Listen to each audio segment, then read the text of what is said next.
C'est pas le business qui est dégueulasse, c'est les humains dans le business qui rendent le business dégueulasse. Et c'est comme ça, le savoir c'est une arme. Il faut le comprendre et il faut réussir à transmettre ça. Pour tous nos petits Instagrammeurs, Instagrammeuses, le spot, le fameux spot du lourd. J'ai une question pour vous, l'équipe. Vous n'avez jamais posé la question de pourquoi la majorité des pharaons qu'on a retrouvés et qu'on a déplacés de leurs endroits de base, on a bousillé leur nez. C'était vraiment des exhibitionnistes, hein. Tout le temps à vouloir montrer des gays. Mais regardez-moi ça, s'il vous plaît. Regardez-moi cette terreur vivante, cette terreur nocturne. Si demain tu perdais absolument tout, comment tu repartirais de zéro? Waouh, si je perds tout, la première des choses, déjà, je retourne bosser. Alors là, il n'y a aucune honte à ça. Tous vos gourous de merde qui vous disent oui, quittez le salariat, nanana, nanana. Oui, ok, dans la finalité, après, il faut réussir à le quitter parce que tu fais les choses pour toi-même. Mais demain, tu perds tout, tu veux faire quoi? Je vais pas aller braquer, je vais pas aller arracher une grand-mère, je vais pas me remettre dans des trucs chelous, hein. C'est hors de question. J'ai pas travaillé tout ce temps-là pour repartir en bas. Ça n'a aucun sens. Donc, du coup, qu'est-ce que je vais faire? Je vais me remettre à bosser. Sauf que je vais essayer de trouver des tafs, comment dire, qui vont me rapporter assez d'argent. Quand je dis assez d'argent, je parle de, par exemple, l'intérim. Tu vois, l'intérim, ça paye beaucoup plus que d'aller essayer de signer un contrat en CDI quelque part. Donc, ouais, je pense que je vais me foutre à l'intérim comme un porc pendant 3 mois, 6 mois. Je vais coffrer le maximum d'argent que je peux. De l'autre côté, je vais continuer à me développer, mettre une routine en place, ok, sur en fait une introspection sur le pourquoi déjà j'ai tout perdu. Qu'est-ce qui a pu se passer en fait? Pourquoi aujourd'hui j'ai tout perdu? Qu'est-ce qui s'est passé? Qu'est-ce qui s'est passé dans ma vie? Quelles ont été mes erreurs? Voilà, que j'en tire des leçons. Ensuite, investir entre guillemets sur moi du temps et de l'argent dans le sens où je vais aller me développer davantage. Je vais aller lire, je vais reprendre une routine sportive, je vais essayer de me mettre dans une bulle où je vais être seul, ok? Essayer de rentrer en introspection avec moi pendant un certain temps et me renforcer mentalement, émotionnellement et physiquement. Voilà. Je vais me développer aussi. C'est-à-dire que je vais aller chercher un petit peu à gauche à droite des business qui vont être entre guillemets rentables, pérennes et qui peuvent m'apporter quelque chose d'intéressant. Essayer de chercher un petit peu les problèmes qu'il y a actuellement, tu vois, et quelles solutions je peux apporter aux gens de par déjà les connaissances que j'ai, ou alors quelles connaissances je peux aller chercher qui peut apporter une solution aux autres. Si tu veux quelque chose, il te suffit d'y croire avant de le voir, surtout pour réussir à le manifester. Il suffit aussi par la suite de mettre des actions en place et faire les bonnes choses suffisamment longtemps dans le temps et continuer de le faire encore et encore. Qu'il vente, qu'il neige, qu'il pleuve, on en a rien à faire, tu continues de faire ça. Tu continues, tu continues, tu continues, tu continues, tu continues. C'est ça la constance. C'est ça la vraie constance. Et la constance au début, c'est toujours pareil, tu as l'impression que rien ne se passe. Tu as juste l'impression que c'est monotone, c'est ta routine, tu refais les trucs, rien ne se passe. Jusqu'au jour où, boum, tout arrive d'un coup. Tout arrive d'un coup. Et c'est ça, c'est la constance. Donc après que ça prenne 6 mois, 1 an, 2 ans, 3 ans, on en a rien à faire. 3 ans dans une vie, c'est rien. 5 ans dans une vie, c'est rien du tout. Donc, euh, donc ouais. Ouais, je passerai par ça, je passerai par ça. Quel est le plus gros mythe sur le trading ou les traders que tu aimerais casser aujourd'hui? Le plus gros mythe, il y en a plusieurs, hein. Il y en a plusieurs. Déjà que tu vas devenir riche grâce à ça en très peu de temps, c'est un mythe total. C'est des conneries de malade mental. Mais les gens, ils tombent dedans parce qu'ils sont crédules et voilà. Quoi d'autre encore? Que tu dois pas avoir d'émotion. Voilà, c'est un mythe aussi. Parce que demain, si t'as pas d'émotion, t'es juste un putain de psychopathe. C'est tout. T'es soit une putain d'intelligence artificielle, soit un putain de psychopathe. Donc, faut arrêter les conneries de dire qu'il faut pas d'émotion. Ça, c'est une connerie aussi. Tu vas devoir passer par toutes les émotions pour comprendre tes émotions et les maîtriser de mieux en mieux avec le temps. C'est ça, concrètement. Donc, trader comme un robot, mes couilles. Ben non, traite pas. Prends une intelligence artificielle, sois investisseur. Ne dis pas que tu veux être trader. Donc ça, quoi d'autre? Euh, que tu vas pouvoir vivre juste avec une connexion internet et ton téléphone. Ça aussi, c'est des conneries. Ça aussi, c'est un mythe. C'est un mythe de ouf. C'est un putain de gros mythe.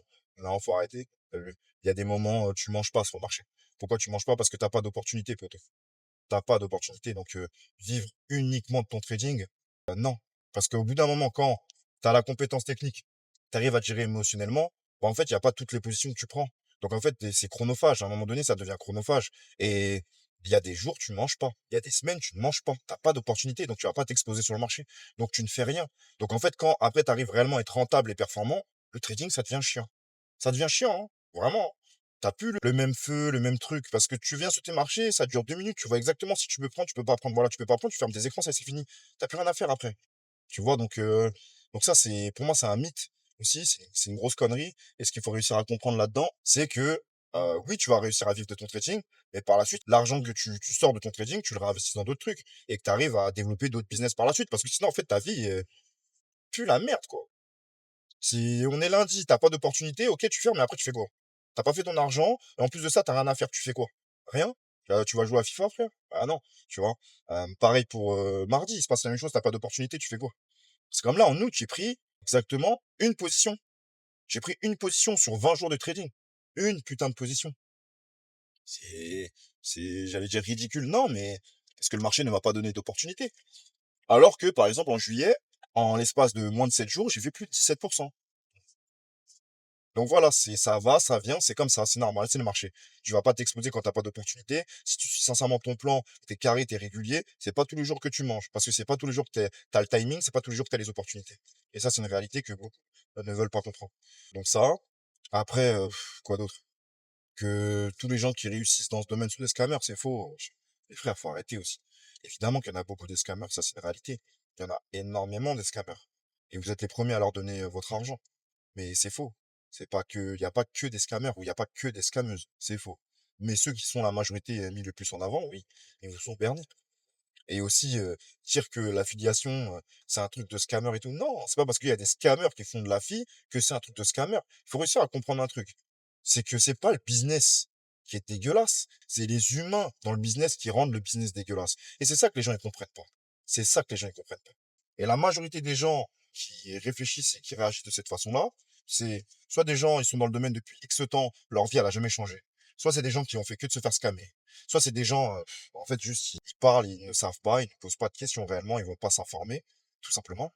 Et puis surtout, c'est des gens qui sont très frustrés. Il y a quoi d'autre comme mythe encore dans ce domaine? Que tu vas devenir rentable et performant en quelques semaines? C'est un mythe. En quelques mois, c'est un mythe aussi, clairement. Ça va te prendre plusieurs mois et peut-être même plusieurs années avant de réellement atteindre une rentabilité. Parce que ce qu'il faut comprendre, c'est que devenir trader particulier, c'est devenir une meilleure personne tous les jours. C'est te comprendre davantage tous les jours. C'est affronter tes démons tous les jours. Affronter ce qui fait que, en fait, ben, tu fais de la merde à chaque fois, tu répètes des choses qui sont mauvaises, comprendre tes émotions, travailler tes blessures, c'est toutes ces choses-là. Donc en fait, tu dois clairement devenir un homme meilleur ou une femme meilleure en rentrant dans ce domaine. Et c'est pour ça que je dis que tout le monde peut y arriver, mais tout le monde n'y arrivera pas. Parce que c'est sincèrement une question de choix. C'est quelque chose qui n'est pas simple. Parce que tu dois sincèrement te transformer. Tu ne dois plus être la même personne. Dans le bon, hein, évidemment, c'est quelque chose qui est bien parce que tu évolues. Mais l'évolution a fait mal. Parce que c'est toi face à toi-même tous les jours. C'est que ça. C'est que toi face à toi.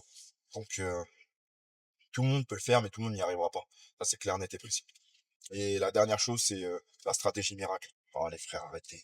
Il n'y a pas de stratégie miracle, ça n'existe pas. Il n'y a pas de stratégie miracle. Il n'y a pas de stratégie miracle. Il n'y a pas de stratégie qui te donne une rentabilité à 100%. Il n'y a pas de stratégie qui te donne de la performance à 100%. C'est faux. Tu auras toujours des pertes dans ce domaine. C'est normal. C'est logique. Pourquoi? Parce que c'est les marchés financiers. C'est de la probabilité. C'est que ça, c'est de la probabilité. En face de nous, c'est des algorithmes, frère. C'est des algos. C'est des algorithmes de psychopathes. Et toi, tu penses que tu vas être plus chaud qu'eux. Ah non. Par contre, si tu as un bon protocole, tu as une bonne technique, tu as une bonne psychologie, tu as une bonne gestion de tes émotions, que tu connais ton actif ou tes actifs comme il se doit, que tu as assez pratiqué, tu as assez de data, tu as assez d'informations, d'accord? Que tu pas juste été dans la théorie comme la majorité des gens, mais que tu as aussi mis beaucoup de pratiques en place et que tu comprends davantage les choses, que tu fais des introspections sur tes erreurs, d'accord? Que tu te corriges comme il se doit, que tu t'entoures de la bonne façon et que tu continues d'y croire et que tu continues d'avancer, dans la finalité, tu y arriveras. Mais c'est faux si demain tu vois des gens qui disent que tu vas pas avoir de pertes. C'est faux. Si tu vois des gens qui vont dire il y a une stratégie à 100% rentable, c'est faux. C'est faux, c'est faux, c'est faux, c'est faux, c'est archi faux. Et ça, pour moi, c'est des scammers aussi. Parce que leur but, c'est juste de vous vendre leur formation. C'est ça que vous devez comprendre. Ces gens-là, ils font pas de l'argent grâce à leur trading. Ces gens-là, ils font de l'argent grâce à la vente de leur formation. Elle est là, la grosse différence. C'est comme 80% des gens dans l'affiliation. Ils font pas de l'argent grâce au trading. Ils font de l'argent grâce au dépôt. Et c'est ça le truc, c'est que les gens, ils sont pas au courant du business model derrière. Donc après, ils se font perdre. C'est dommage. Mais c'est comme ça. Qu'est-ce qui t'a le plus marqué? Ta première victoire ou ta plus grosse perte? Ouah. Les deux, parce que les deux, en fait, c'est des émotions qui sont super fortes. C'est des émotions qui sont super fortes. Tu vas en avoir une qui va être une émotion super forte, mais haute, pardon, en fréquence, en vibration. T'as la joie, t'as de l'euphorie, t'as de l'émotion positive au fond de toi, t'es heureux, t'as de l'amour, t'as tout ce truc-là. Parce que tu fais quelque chose d'incroyable, t'arrives à sortir de l'argent, beaucoup d'argent, entre guillemets, d'un coup, de toi-même. Donc c'est incroyable, c'est une sensation qui est dingue. Vraiment, ah, cette sensation est tellement folle et je la souhaite à tous. Et de l'autre côté, t'as, du coup, cette même émotion, mais tournée dans l'autre sens, donc une émotion qui est forte, mais qui est négative. Parce que quand tu fais une grosse perte, tu peux rentrer dans un état même de dépression. T'as l'impression que c'est un deuil, tu vois. Donc c'est vraiment une sensation qui est énorme, mais négative. Donc pour moi, les deux sont autant puissants, que ce soit dans le bon ou dans le mauvais, c'est la même intensité. Voilà, c'est ça, c'est exactement la même chose. C'est la même intensité, c'est juste qu'il y en a une qui est très bonne et haute en fréquence, et une qui est très basse en fréquence et très mauvaise. Mais c'est la même intensité. Si tu devais résumer le trading en un seul mot, lequel ce serait? Waouh! Waouh, waouh, waouh, waouh, waouh, waouh, waouh. Je dirais résilience. Résilience parce que c'est un long chemin. Quand tu rentres dans cette voie-là du trading, il n'y a plus de chemin arrière. Tu peux plus. Tu peux plus revenir en arrière, c'est plus possible. Parce que t'auras mis trop de temps, trop d'énergie, trop d'argent. La majorité, en plus, vous ouvrez trop votre bouche. C'est-à-dire que vous avez dit ça à tout le monde autour de vous. Donc, en fait, vous pouvez plus revenir en arrière. Vous avez qu'une seule solution, c'est d'y arriver. Donc, ouais, je dirais résilience. Faut être résilient. Vraiment, parce que ça prend du temps pour réellement en vivre concrètement. Et ça, c'est pas des blagues. Ça prend du temps. Ça prend vraiment du temps. Et si je devais rajouter encore quelque chose, ce serait transformation personnelle. Les gens ne se rendent pas compte à quel point tu dois changer en tant qu'humain pour réussir à réellement avoir de la rentabilité et être performant dans ce domaine. Les gens ne se rendent pas compte à quel point tu dois travailler sur ta personne. C'est, c'est le domaine, la discipline où tu dois le plus travailler sur ta personne. En tout cas, dans ce que j'ai pu expérimenter ici, à part les sports de haut niveau. Ouais, voilà. C'est comme un sport de haut niveau. Si tu fais le parallèle avec le sportif de haut niveau, ben c'est ça, tu dois te performer tout le temps, encore et encore et encore, être meilleur chaque jour, encore et encore plus fort à l'entraînement, encore plus fort sur ci, encore plus fort sur ça, encore et encore et encore. C'est un travail de professionnel à haut niveau et ouais, c'est ça, c'est de la transformation personnelle quotidienne. Résilience et transformation personnelle. Ce serait ça, mais bon. Bon, on arrive bientôt sur les lieux, ok. Donc je vais vous montrer ça en détente, là, on y arrive. Après 2 heures de route, quand même pas mal long, je vous mens pas. Mais bon, avec le véhicule que j'ai, j'aurais même pu rouler 18 heures, je te le dis, moi. Allez, je te montre ça tout de suite.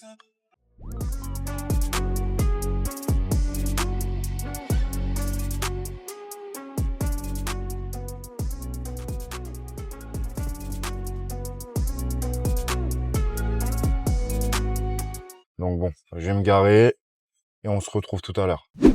Bon, je suis passé du Cullinan à la petite voiturette de golf. Voilà. Petit changement d'ambiance radical.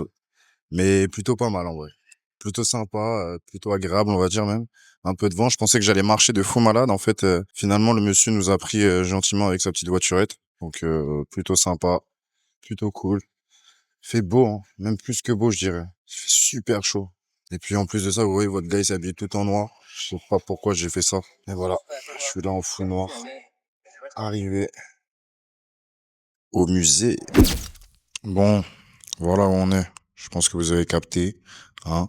C'est le Louvre, mais pas le Louvre qu'on connaît chez nous.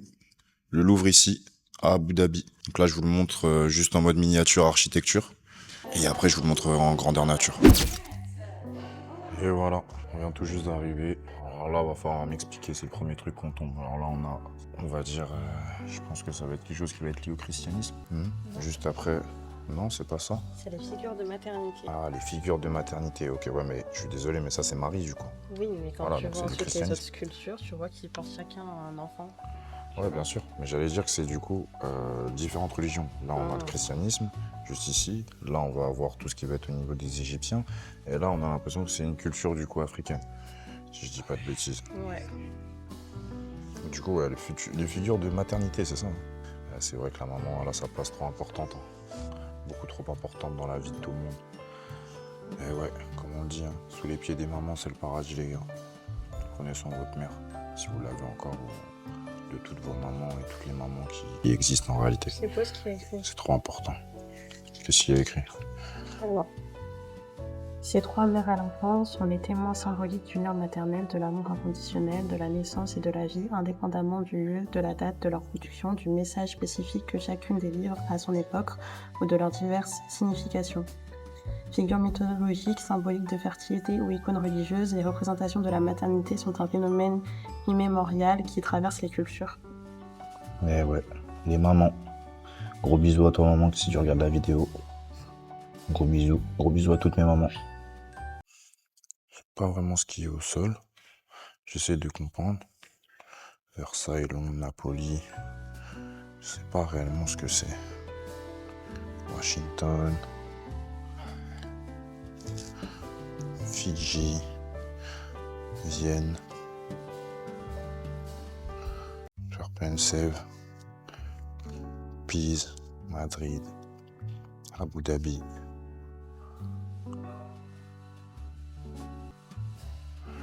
Pas réellement ce que c'est, où est-ce que tout ça mène. Je pense que c'est les endroits où du coup ils ont trouvé potentiellement les sculptures. Après je suis pas sûr de ça parce que si tu me dis que là, Limoges, c'est à Limoges, poteau, que t'as trouvé ça, t'as vu, à un moment donné je vais te dire arrête de te foutre de ma gueule. Me dis pas que c'est à Limoges que ça vient, tu vois. Les grosses têtes d'Africains, c'était pas à Limoges ces statues, je te le dis moi. Je te le dis. Le Louvre d'Abu Dhabi, un musée universel. Ouais, c'est ça. Donc la salle où on est là, c'est pour montrer l'universalité. On va voir s'ils font comme à Paris, s'appropriant certaines sculptures, etc. Ou est-ce qu'ils vont réellement dire d'où ça vient. On va voir ça. Ah, je sais pas si on voit vraiment bien ce qui est écrit là. Ah, regardez. En Afrique, un vieillard qui meurt, c'est une bibliothèque qui brûle. Et ouais les gars. Clairement, c'est ça. Ah, voilà, on voit mieux ici, écrit en anglais. In Africa, when an old man dies, a library burns to the ground. Eh oui, parce qu'avant, le savoir, on allait le chercher où, les gars? Chez les anciens. C'est là qu'on allait prendre le savoir. On n'allait pas scroller sur TikTok avec les influenceurs. Hein. C'est pas là. Hein. Il est pas là, le savoir. Clairement. Un peu de discernement, un peu de raisonnement, s'il vous plaît. Ah, cette phrase-là, elle est belle. Franchement, elle est vraiment belle. Et ça résume la vie. C'est ça, logiquement, la vie. Le savoir, on va le chercher dans les livres, on va le chercher chez les plus expérimentés. Pas sur vos TikTokers, vos TikTokeuses préférées. Maman. Je suis flippé un peu, hein. Je sais pas trop ce que ça représente. Est-ce que ça représente le fait d'avoir son frère, le fait, je sais pas, d'avoir une âme sœur, deux personnalités, j'en ai aucune idée, je sais pas ce que ça représente. C'est les plus anciennes statues. Les plus anciennes statues de l'humanité. Les plus anciennes statues de l'humanité. Ok. C'est un couple d'ancêtres ou de divinités. Il reflète en tout cas l'univers des croyances au sein du village. Ils ont des beaux yeux de reptiliens en tout cas. Ok. Voyons ce que ça dit. Tu dis buste monumental à deux têtes. Ok. Ce buste d'où surgissent deux fascinants visages compte parmi les plus anciennes statues monumentales de l'humanité. Que l'on y voit un couple d'ancêtres ou de divinités, il reflète en tout cas l'univers des croyances au sein du village néolithique d'Engaza. Ok. Ok. Faut un peu flipper, hein. Je dis ça, je dis rien. Vous avez des armes de malade mental. Regardez ça. Regardez la date. Regardez la date. Regardez les armes, s'il vous plaît. Je sais pas si vous vous rendez compte des armes de psychopathes déjà qu'ils avaient à cette époque. Et nous, on va nous dire qu'en fait, c'était des sous-cultures. Qu'ils n'étaient pas assez développés, qu'ils savaient pas faire des trucs. Poto, regarde les dates. Regarde les dates. Regarde les dates. Quand je vous dis qu'on nous dit des trucs, à un moment donné, il faut essayer d'avoir du raisonnement et du discernement. C'est d'une importance capitale. Regarde-moi la précision, s'il te plaît. Et tu vas me dire que quoi? C'est des ânes qui ont fait ça? Ah non, mon Paul. Regarde-moi la précision. Regarde-moi ça. C'est de toute beauté en plus. Pas n'importe quelles armes. Hein. Incroyable. Perplexity is the beginning of knowledge. En français, pour mes petits soldats qui comprennent que dalle à l'anglais, la perplexité est le début de la connaissance. Eh ouais, soyez perplexes. Prenez pas toutes les informations qu'on vous donne comme si c'était acquis. Remettez les choses en question, l'équipe. Raisonnez de par vous-même. C'est là que du coup, c'est écrit, hein, c'est pas moi qui le dis. La perplexité est le début de la connaissance. Gamberge. Alors, là on arrive sur les choses qui m'intéressent. Ça m'intéresse vraiment. J'ai une question pour vous, l'équipe. Vous n'avez jamais posé la question de pourquoi la majorité des pharaons qu'on a retrouvés et qu'on a déplacés de leurs endroits de base, on a bousillé leur nez? Vous n'avez jamais posé la question?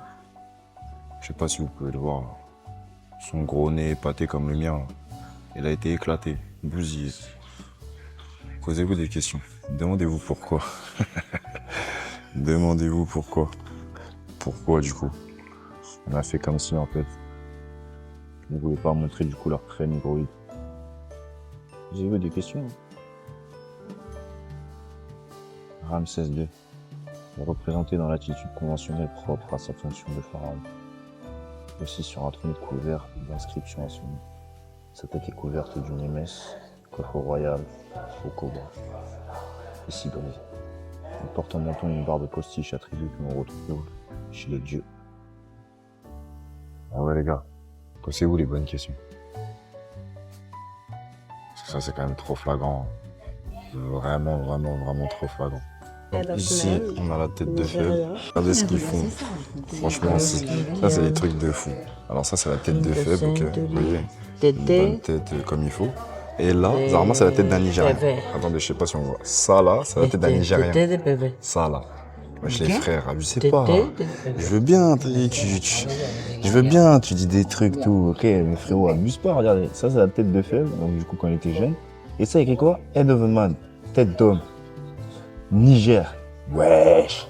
C'est quoi, musée du quai de Branly, Jacques Chirac. Jacques Chirac, mon ref, on t'aimait bien. T'as vu, on t'aimait bien Chirac, frérot. T'as vu, président du peuple, tout ça, on t'aime bien, mon ref. Mais détends-toi, frère. T'es fou, quoi. Nigérien? Les frères, vous êtes dans des... Ça, c'est des caricatures à la Charlie Hebdo, frère. Ouais, regardez-moi ça. Arrêtez. Je veux bien. Ça me fait penser à un jeu vidéo. Je sais plus lequel. Si vous vous rappelez, en commentaire, dites-le. Mais ça me fait penser à un jeu vidéo. Je sais plus c'est lequel. Bref, je me suis juste arrêté sur ça. C'est même pas pour les têtes. Hein. C'est juste parce que le set, il est là. Ici, on est sur Rome. Donc, tout ce qui est Rome, la Grèce antique, etc. Plutôt pas mal, en vrai. Il y a des belles fresques. Je trouve que c'est vraiment bien fait. Et c'est surtout super bien conservé, je trouve. C'est dingue. Là, ici, on a le poteau, là. Attendez. On a le poteau, qui le reconnaît? Qui ici le reconnaît? Est-ce que vous reconnaissez le poteau? Dites-moi un peu. Oui, non. Je ne dirais pas c'est qui. Mais logiquement, vous devez le reconnaître. Et là, on est sur Bodhisattva. Donc du coup, un ancêtre entre Bouddha et tous ses suiveurs, ses partisans. Je trouve ça dingue en vrai d'avoir autant de cultures à un même endroit. Vraiment, c'est beau. C'est beau, même si voilà, on sait très bien que pour réussir à avoir autant de cultures, de sculptures et toutes ces choses, faut pas oublier que ça part soit de guerre, soit de pillage et toutes ces choses-là en réalité. Mais voilà, quand aujourd'hui, dans l'ère dans laquelle on arrive à avoir autant de cultures au même endroit, je trouve ça quand même très pertinent. On en apprend beaucoup. Et elle, vous la reconnaissez ou pas? Oui, non? Est-ce que vous la reconnaissez, cette petite dame? Enfin, cette petite dame Hendeya. Là, elle est devant moi, elle doit faire 3 mètres. Je mens pas. Regardez-moi ça. Bon, évidemment, elle est quand même sur un piédestal, mais ça fait quand même 3 bons mètres. C'est balèze. Et dire qu'il y avait potentiellement des humains à cette taille-là avant, c'est vraiment très impressionnant. Et ouais, donc du coup, pour la culture, c'est Isis, la femme d'Osiris, mère d'Horus. Ok, une déesse égyptienne. Je pense que vous connaissez un petit peu, et si vous ne connaissez pas, bah, comme d'hab, faites vos recherches, l'équipe. Moi, je suis juste là pour vous montrer quelques petits trucs. Après, c'est à vous de faire les recherches de par vous-même. Tous mes gars, là, qui se foutent de la gueule de mes grands panards, regardez-moi ça, les frères. Ça fait au moins du 68. C'est une idée. Incroyable. Bon, ok, on sait que c'est une caricature, etc., mais on saura jamais si réellement c'était sa vraie taille. La petite dame. Je dis petite dame, vous avez capté le délire. Non, c'est impressionnant. C'est impressionnant. En tout cas, j'ai trouvé quelqu'un qui a des plus gros panards que moi, les gars. Qui a arrêté de me tailler sur mon 47. Merci bien. Là, on arrive dans la salle des religions universelles, tout simplement. Donc on va avoir certains dieux. Donc là, on va arriver sur des statues que j'ai vues énormément au Cambodge, ok, pays d'Asie. Donc vraiment, ça me fait vraiment penser au Cambodge. Et à côté, on va avoir les belles fresques que tout le monde connaît d'Europe, avec tout ce qui va être le christianisme. Ok.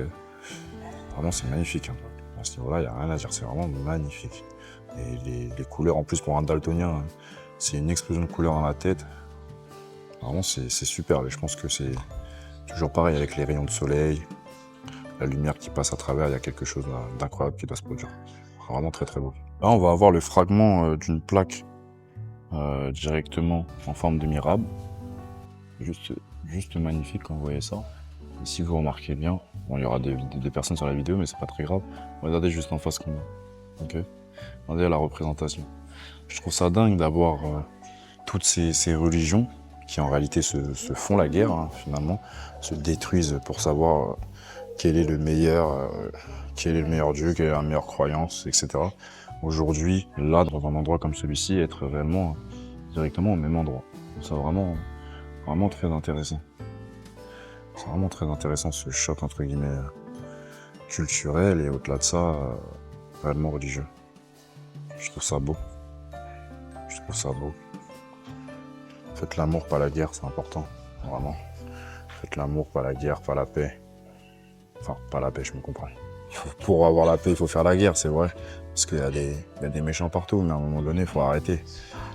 Il faut juste rendre les choses vivables pour tous, arrêter de se la foutre dans tous les sens pour des conneries de guerre sainte, des conneries de terre et toutes ces choses. Et laisser vivre les gens. Cultiver la paix, c'est le plus important. La paix. N'oubliez pas un truc, hein. La guerre, ça bousille le bénéfice, les gars. Évidemment que c'est quelque chose qui va clairement profiter à beaucoup. En vrai, de vrai, ça bousille le bénéfice. Il n'y a rien de mieux que la paix. Très atypique, le monsieur. Vraiment très atypique. Figure d'ancêtre. Soninké, Mali représente les refs. Avec nos cochis là. Figure de mon pays, tout simplement. Donc c'est Djenenké, ou du coup Soninké comme ils disent. Culture du Mali. Statue rare, comme ils le disent. On va lire ce qu'il y a écrit ici.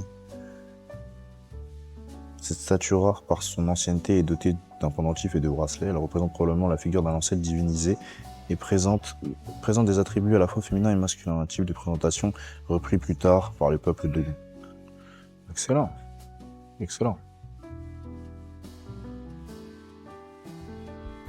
Plutôt pas mal. Et de l'autre côté, on a aussi, évidemment, voilà, comme je vous ai dit, tout ce qui va être au niveau de l'Asie. Ok. Donc Shiva qui danse, divinité indienne. Vraiment. D'ailleurs, je sais pas, il est sur quoi le poteau? Ouais, je sais pas. En vrai, là, il va y avoir que les hindous qui vont réussir à me dire ce que c'est. Là, je pourrais pas le dire. Je sais pas si c'est un animal ou si c'est un être humain. Mais il est dessus en tout cas. Il tape sa meilleure pose. Une phrase de fou, les gars. The matter is difficult and then become easy. Many things that is difficult turn out later on to be easy. Je vais vous le refaire en français, hein, parce que comme d'habitude, je connais mes gars. La tâche est difficile, mais elle deviendra aisée. Bien des choses qui paraissent d'abord ardues se font plus tard sans effort. Eh oui, c'est comme tout.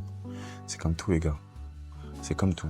À la base, on ne savait pas marcher. Hein. Faut pas l'oublier, ça. Vraiment, pour moi, ça, c'est l'exemple primordial de tout. On ne savait pas marcher, on a fait en sorte de se péter la gueule, de continuer, de se motiver à se remettre debout, à continuer. Encore et encore, et on y est arrivé, donc ne lâchez pas. Faites les choses petit à petit, step by step. Continuez d'avancer dans votre vie, faites les choses, c'est ça le plus important. Et cette phrase résume tout. Au début, c'est pas quelque chose de simple, c'est quelque chose même de difficile, mais à force de persévérance, de résilience, de constance et de répétition, ça devient de plus en plus facile. Alors ne lâchez pas, croyez en vous et lâchez pas. Là, on arrive sur une autre fresque magnifique, hein, vraiment énorme, balèze les frères. Mais incroyable, c'est du coup le prince de l'envie. Je vais essayer de zoomer un max dessus pour que vous voyez un petit peu les détails. On parle du coup du prince de l'envie et de la prise de la concorde. Très intéressant. On voit des gens qui bouffent dans tous les sens, de l'opulence, beaucoup de femmes, très peu d'hommes, des chevaux, des armes. un banquet, un buffet. Et évidemment là-haut, le prince, avec écrit le prince de l'envie. La fresque, elle est énorme. Je sais pas si vous vous rendez compte. Genre, vraiment, c'est balèze de fou. Balèze, malade. Incroyable. Ça, c'est vraiment des choses qui me font kiffer. L'art à ce niveau-là, de cette façon, vraiment, moi, c'est vraiment mon kiff. Changement d'ambiance total. Là, on arrive sur quelque chose qui commence à faire un peu flipper, je vous mens pas. Dans une pièce un peu sombre, en plus bien tamisée. Guette-moi ça, frère. Guette-moi ça. On est dans Pirates des Caraïbes. Mexique. Mexique, ouais. Ok, ouais, j'ai capté. Chicanos. Mexico, Panama. Ok, il fait flipper avec son sourire, lui.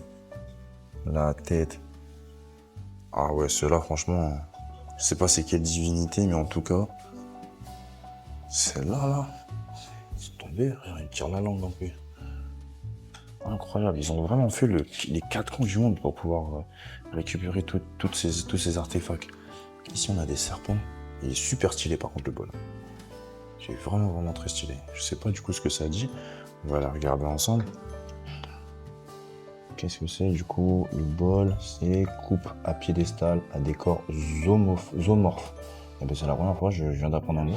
Je vais me renseigner si ça veut dire que zoomorphe. Sculpture anthropomorphe, ok, ça va, je sais. Accessoire. Siège cérémonial figurant un caïman. Hein? Ça c'est un caïman? Il est où le caïman? Il est où le caïman? Ok. Et pour répondre à ton interrogation, zoomorphe, c'est tout ce qui est en lien avec les animaux. Ah ouais? Zoomorphe.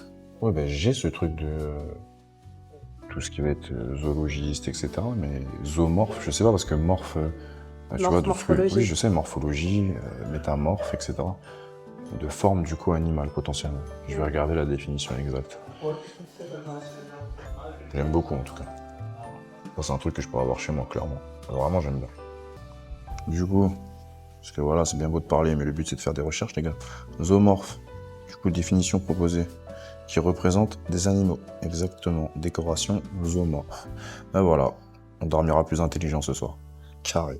Dingue. Dingue. On tombe sur des trucs de fou. Incroyable. Dingue. On dirait des trucs comme dans les films, là, en mode ça c'est le trésor, on peut pas le toucher, si tu le touches, tu sais, ça va enlever du poids. Et du coup, il va se passer un truc de fou. Dingue. Magnifique. Là, on est au chapitre 5, la route de la soie, et on arrive sur les religions du livre. Ok. Quand je parle de religion du livre, du coup, il va y avoir du coup, le Pentateuque, c'est ça le nom. Donc la Torah, c'est le texte sacré des Juifs. La loi écrite, la Bible, c'est le texte sacré du christianisme. Et ça comprend des récits, des textes de loi, des poèmes et des chants liturgiques. Il se compose de 2 parties. L'Ancien Testament, partagé avec le peuple juif, et le Nouveau Testament qui relate la vie de l'enseignement de Jésus-Christ et ses disciples. Le Coran est le livre saint de l'islam, sacré. Il transcrit le verbe divin transmis par l'intermédiaire de l'archange Gabriel au prophète Mohammed entre 610 et 632, date de son décès. Et ça s'arrête pas là. Parce que si on continue, on arrive sur d'autres livres. Voilà, on a la Bible gothique en 2 volumes. Celui-ci et celui-là, tout bonnement. Ici, on a la double page d'un Coran, ok, en écriture koufique. Ça s'est fait retrouver dans le nord de l'Afrique. Incroyable les pages. C'est balèze. Et là, on est sur les enseignements sacrés de l'Asie, les gars. Comme vous pouvez le voir. Enseignements sacrés de l'Asie. Magnifique aussi. Vraiment magnifique. Rien à dire. Les différentes religions asiatiques, du coup, hindouisme, bouddhisme, sont celles qui donnent lieu au corpus de textes sacrés les plus considérables. Le support de l'écriture sacrée varie selon les régions et dépasse l'unique médium du livre. En Inde, les recueils de textes sont constitués de feuilles de palme assemblées en liasses. En Chine, la soie, sous forme de rouleaux, demeure appréciée pour ses précocités, même si le papier inventé au IIe siècle le remplace progressivement. C'est vraiment bien fait. On va dire. Magnifique. Et là, on a la composition, du coup, d'une Bible gothique. C'est juste incroyable, tous les détails et tout ce qu'on nous explique. Je trouve ça dingue. Autant de culture et de savoir au même endroit. Vraiment, c'est dingue. Le détail d'une lettre. Ok. Les écritures gothiques. La drôlerie. Juste incroyable. Tout est expliqué, tout est écrit, tout est détaillé. Et là, du coup, on voit comment c'est à l'intérieur. Génial.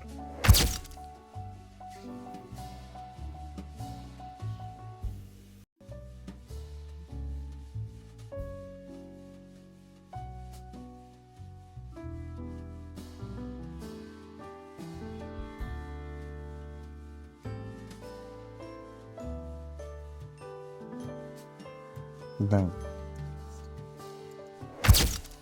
Et là, on a tout. L'islam, le Coran, le christianisme, la Bible, le judaïsme, la Torah, le bouddhisme, le sutra. Il y a absolument tout. Bon, évidemment, ils vont pas mettre nos cultures, nous, africaines. Ok, nos coutumes. On n'a pas tout ça. Même tout ce qui va se passer en Amérique latine. Là, on reste vraiment sur, on va dire, les 3-4 gros piliers des religions.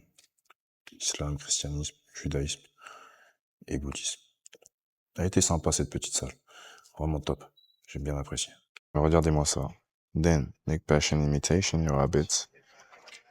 Only a passion person achieve what he desire. Je vais vous le refaire en français. Tente d'imiter ton modèle, armé de patience. Seul un être patient réalise son but. Mais franchement, mais c'est des bangers, les gars. Il n'y a que des bangers là dans ce musée, sérieux. 10 sur 10 depuis tout à l'heure, tout ce que je suis en train de voir, tout ce que je suis en train de lire. Tente d'imiter ton modèle, armé de patience. Seul un être patient réalise son but. Ça veut dire quoi? Définis qui tu veux être.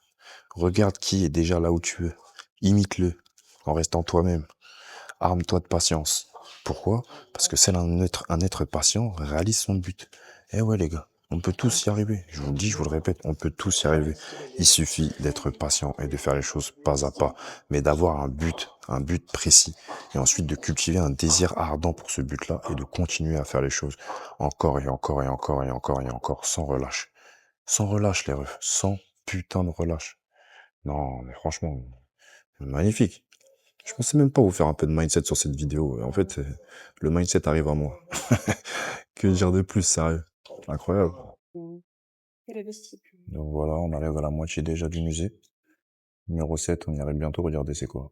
Le monde en perspective. Ah là là là là, mais que de mieux que ce numéro, sérieux. Vraiment sympa. Le monde en perspective, après il y a la cour des princes, pour le 8. Un nouvel art de vivre, et après le vestibule. Plutôt pas mal. Vraiment pas mal. Bon, let's go. Normalement, ce petit monsieur au petit zizi avec son casque là, vous devez savoir c'est qui. On a tous appris à l'école, hein, normalement. Bon, après, évidemment, si vous êtes un 2008, peut-être que vous n'avez pas appris ça. Mais pour ma génération, on sait tous c'est qui avec son petit casque. Je vous attends dans les commentaires comme tout à l'heure. C'est qui à votre avis? Ah ouais, ok. Le monde en perspective, numéro 7. Je m'attendais à quelque chose d'autre, je vous mens pas. Bon, on va pas juger directement, on va la regarder, on va voir ce que ça donne. Vous voyez le coq là? Au vu de tout ce qu'on connaît nous avec notre pays, la France, j'aurais pu dire que c'était un coq français. Mais pas du tout. Vous savez ce que c'est? C'est un coq à l'offrande. Ok. Et c'est une sculpture Edo. Et qu'est-ce que j'entends par là? C'est du coup le Nigeria qui a construit ça. Et c'est fou, non? J'aurais pu parier que c'était un coq la France. Tricolore, tout ça, rien du tout. C'est le Nigeria. Du coup, Ancien royaume du Bénin. Fou. J'y aurais pas cru une seconde. Donc là, on parle. On arrive au 7 et voilà ce qu'on voit. Un globe. Et voilà. Des Français qui viennent et qui crient putain de merde. Ah là là là là, je vais devoir parler une autre langue encore. Bon, je reviens à vous.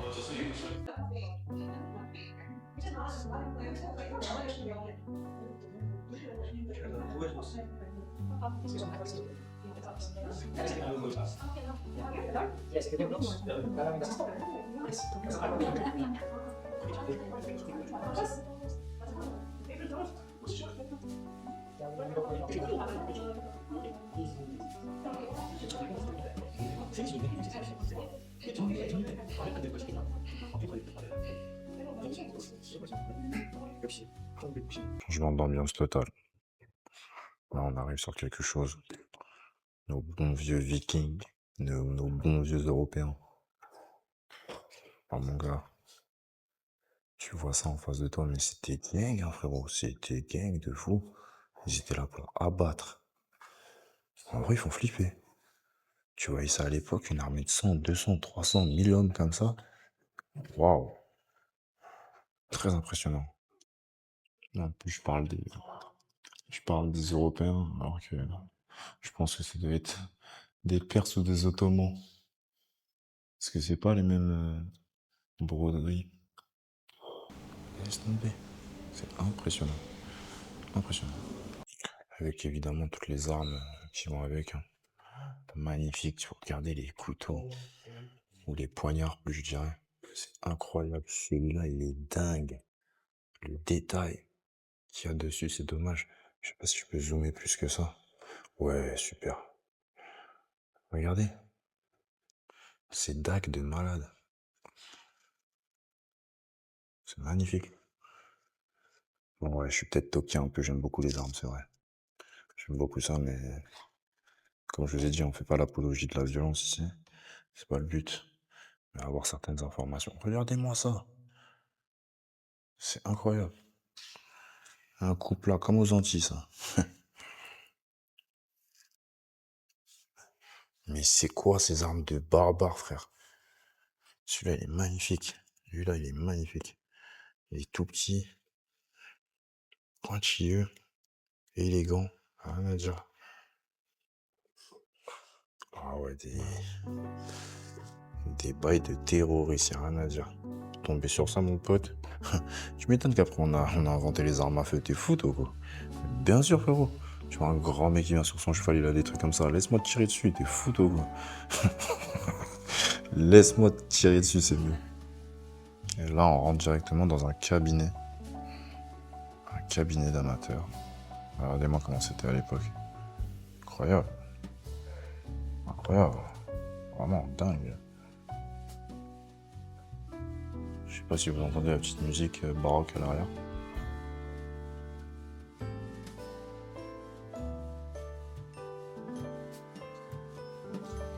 Dingue. Wow, un peu moins dingue par contre cette image. Je sais pas ce qui se passe. Je sais pas si... Ah ouais, c'est les enfers, frérot. Vraiment très sympa. Vraiment très très sympathique. Et observons là-haut. Parce que là-haut, il y a quelque chose aussi de plutôt pas mal. Voilà. Dingue. Vraiment dingue. C'était vraiment des exhibitionnistes. Hein. Tout le temps à vouloir montrer des gays. C'est fou ça. C'est dingue. Tout le temps à poil. Passer leur vie à poil ou quoi? Ouais, les frères, un minimum de pudeur, non? Je sais pas. Minimum. Non, on est tout le temps à poil. On monte nos tétons, on monte notre zbou. Ok. Ok. Ok. Ça change pas trop, hein. C'est ça que aujourd'hui aussi on a des gens un peu comme ça. Ils ont pas peur, ils se montrent à poil, ils se galogent partout. Ils ont peur de rien. Écoutez, chacun sa pudeur après. Chacun sa pudeur. Ce tableau est magnifique. Magnifique. L'appel aux armes. Voilà, c'est le statut ce qu'elle représente. L'appel aux armes. À votre avis, c'est de quel pays? Eh ben, c'est le nôtre, hein. C'est la France, les refs. Y a que nous, hein, d'aussi dégénérés pour pouvoir, déjà d'une faire des statuts comme ça, mais surtout faire des appels aux armes. C'est que nous. Ça, je pense que c'est quelque chose que le peuple français, il a oublié. Et quand je parle du peuple français, je parle pas juste des bons blancs, d'accord, gaulois. Non, je parle vraiment des Français, ok? Parce que c'est pas parce que t'es un fils d'immigré que l'histoire de la France, t'es pas obligé de la connaître. C'est quand même ton pays. Que tu le veuilles ou que tu le veuilles pas. C'est comme ça, c'est ton pays. Donc il y a des trucs que tu dois savoir un minimum. Je te demande pas de tout connaître par cœur et de te dire que Gobet, ce qu'il te disait à l'école, que c'est tes ancêtres. Non. Mais par contre, c'est ton pays. Et il y a des trucs à savoir dessus. Et l'appel aux armes, ça c'est quelque chose qu'il faut comprendre. Ok. Ce qui s'est passé en France, c'est pas n'importe quoi. Faut respecter ce peuple-là. Hein. C'était des hommes, hein, des vrais. C'est juste que l'histoire, elle a voulu faire en sorte que voilà, les Français perdent toute leur ferveur et toutes ces choses-là. Mais le peuple français, il avait des couilles, les gars. Faut pas l'oublier, ça. Ah, man. Mais je suis flippé, hein. Dingue. Franchement, il y a des sculptures qui t'ont fait, mon pote. C'était flippant. T'as rien d'autre à dire. Flippant. Je sais même pas ce que ça représente. On va regarder ça ensemble.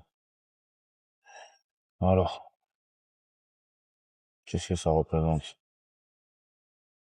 Loup statue. Statue Uli, figure d'ancêtre. Nouvelle-Guinée. C'est ça, hein? Ouais, c'est ça. Ok. Avec cousine. Tu fais flipper. Voilà. Tout ce que j'ai à dire. Tout ce que je retiens de toi. Tu fais flipper des fous. Je pourrais jamais te mettre dans mon salon. Purée, c'est vrai que j'ai pas pu vous la montrer au fait. Là, vous la voyez mieux. Ah là là.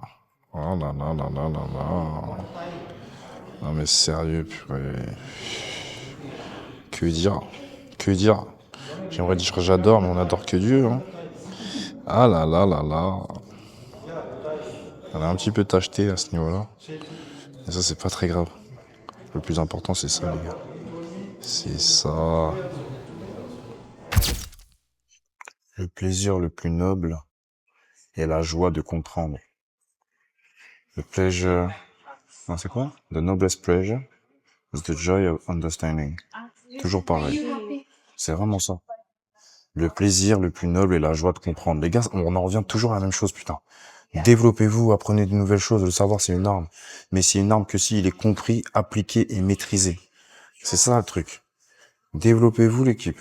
C'est le plus important. Vraiment. Putain, c'est dingue. Sur chaque mur, il y a des punchs. Vraiment, c'est génial. J'aime trop ce musée. Et on continue. The best companion in life are books alone.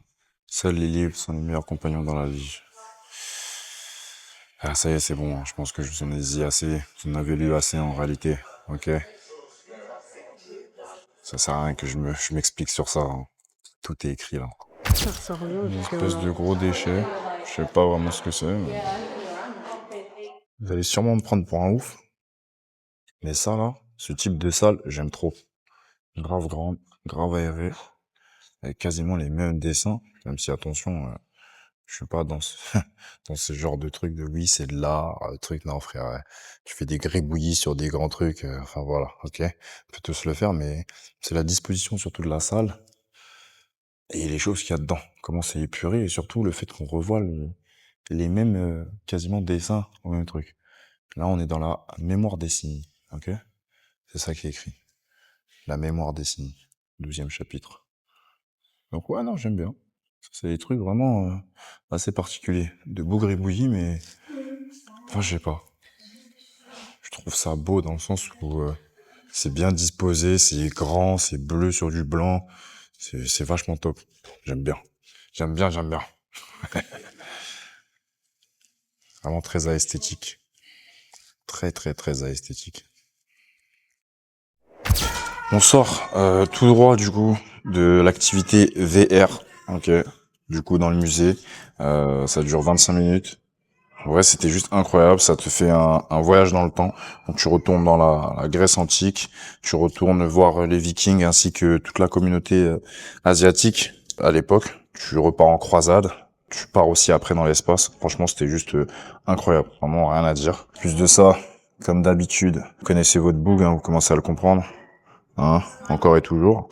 Mais bon, Ça, c'était juste un petit détail détaillé.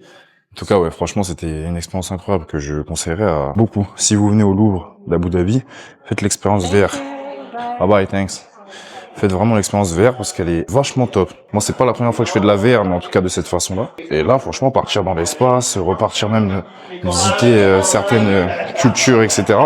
C'était super intéressant. Vraiment, retourner au Panthéon et tout, en taille réelle, impressionnant. Impressionnant. Vraiment, vraiment super intéressant.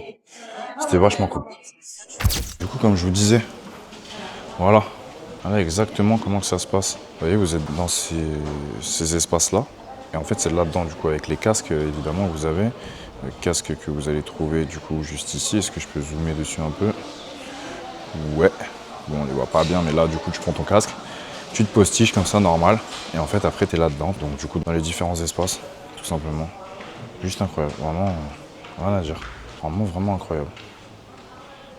C'est vraiment une superbe expérience. De revenir dans le temps, là, comme ça, vraiment revenir dans la Grèce antique, Rome, faire les croisades, aller monter sur certains chevaux, partir du coup sur des bateaux, partir avec les Vikings, se retrouver après avec les pyramides, se retrouver ensuite dans l'espace. Franchement, c'était génial. 25 minutes, c'était même pas assez. Je recommande fortement. Vraiment, ça, c'est une belle expérience à tester. Mais comme quoi, hein, la perception, c'est ta réalité. Tu restes là-dedans, tu restes bloqué, mon pote, je te jure que tu peux plus recomprendre ce que c'est que la vérité après. Ta réalité, elle switch. C'est pour ça, hein. C'est super et tout. Là, j'en rigole. C'est sympa de tester ce genre de truc. Mais c'est vrai que tout ce qui est IA, intelligence artificielle, les gars, ça va trop vite, hein. La folie, vraiment la folie. J'ai pas d'autre mot à part la folie, je vous assure. La folie. Mais non. Elle est là, la poteau. Wesh, Mona. Wesh, Mona. De retour. Ouais, ouais, ouais. Ah, elle est pas aussi convoitée qu'à Paname, hein. Ouais, elle est bien là. Elle est bien présente. Je me disais bien, c'était bizarre si on avait un Louvre sans notre très chère Mona Lisa. Ouais, ouais, ouais, ouais. Logique. Après, je vous mens pas, c'est un peu space dans le sens où... Attendez, je vais vous montrer un peu ce qu'il y a autour. C'est pas... hein. C'est pas... Voilà. C'est pas juste notre Mona Lisa, là. C'est en plein milieu avec d'autres trucs. Je comprends pas trop, mais bon. Au moins, je l'aurais vu. Le mystère crée l'étonnement. Et l'étonnement est à la base du désir de l'homme de comprendre. Voilà pourquoi il faut garder du mystère, les gars. Important. Pas obligé de raconter toute votre life de A à Z. Gardez un petit peu des cases floues. Laissez les gens imaginer de par eux-mêmes. Qu'ils imaginent en bien ou en mauvais, on en a rien à foutre. Laissez-les imaginer. Un peu de mystère, ça fait toujours du bien. Et nous voilà à l'extérieur. Voilà. C'est magnifique. Vraiment, c'est vraiment magnifique. L'architecture du dôme est juste folle, les gars. On se croirait dans un arbre, on dirait Avatar. Soyons honnêtes. On croirait réellement que c'est Avatar. Vraiment, c'est juste magnifique. Magnifique. Magnifique. Très BG, hein. Très, très BG. Vraiment très BG. J'ai rien à dire. Ça claque. L'extérieur est dingue. J'aurais jamais pensé. Mais vraiment, j'aurais jamais pensé à voir l'extérieur comme ça. Carrément, si je dis pas de bêtises, je crois que c'est ici qu'on peut pour faire un peu je sais pas si c'est de la barque ou en tout cas les espèces de petits trucs qu'on peut utiliser. C'est vachement sympa. C'est vraiment, vraiment, vraiment sympa. Ouais, si, c'est de la barque. Je crois que c'est de la barque. Une espèce de... Je vais dire canoë, c'est absolument pas des canoës, mais ouais, c'est de la barque qu'on peut faire à plusieurs. Pour faire le tour du coup du musée, mais tout simplement sur des petits bateaux. Incroyable. Vraiment dingue. Il est vraiment bien fait au niveau de l'architecture du truc. Vraiment, il n'y a rien à dire. C'est incroyable. Super beau. Vraiment très très beau. C'est vrai que notre Louvre à Paris, il est déjà incroyable, hein, rien à dire, mais celui-ci, il claque. Il claque de dingue, les gars. Sur l'eau et tout. Franchement, c'est... Aïe, aïe, aïe. Ils savent faire les choses en grand, il n'y a rien à dire. Et évidemment, pour finir, pour tous nos petits Instagrammeurs, Instagrammeuses, le fameux spot du Louvre, où tout le monde fait ses photos, hein. Vous connaissez. Voilà. Vous allez pas avoir de photos de mon Instagram ici, je vous le dis. Absolument pas, les gars. Clairement pas. Non, merci. Mais voilà, je voulais quand même vous montrer le spot. Ça va, il n'y a pas eu beaucoup de queue de base. À ce qui paraît, il y a des heures de queue de base la journée et tout. Donc voilà. Madame n'a rien demandé, mais elle finira quand même dans ma vidéo. C'est comme ça, fin de l'histoire. Fin de l'histoire. Et ça y est, la journée du Louvre se termine. On retourne chercher le monstre, la bête, la terreur. La voici, la voilà. Ah là là là là, mais regardez-moi ça, s'il vous plaît. Regardez-moi cette terreur vivante, cette terreur nocturne. Incroyable, mais bref. Vraiment fou. Vraiment fou. Rien à dire, juste dingue. J'ai toujours pas fait les refrains des gars, je suis désolé. Il faut que je vous montre la caisse de A à Z, comment aller en fait. Là, je suis sur le parking du Louvre. Parking du Louvre, donc je vais pas forcément le faire de suite, mais la voiture est juste insane, comme vous pouvez le voir. Je prendrai le temps, vous inquiétez pas. Je vais vraiment vous le faire. Ce soit la nuit ou ce soit la journée, je vais tout vous montrer de A à Z, vous en faites pas. Regardez-moi ça. C'est juste insane. Bref, je vous laisse, je reprends la route. Vous entendez? J'ai perdu ma putain de voix, les gars. J'ai plus de voix. Je n'ai plus de voix. Vous allez regarder le cul de la madame. Ouais, j'achèterai ce véhicule-là le jour où je vous dis que je l'ai acheté. Croyez-moi, j'ai 100 millions sur le compte.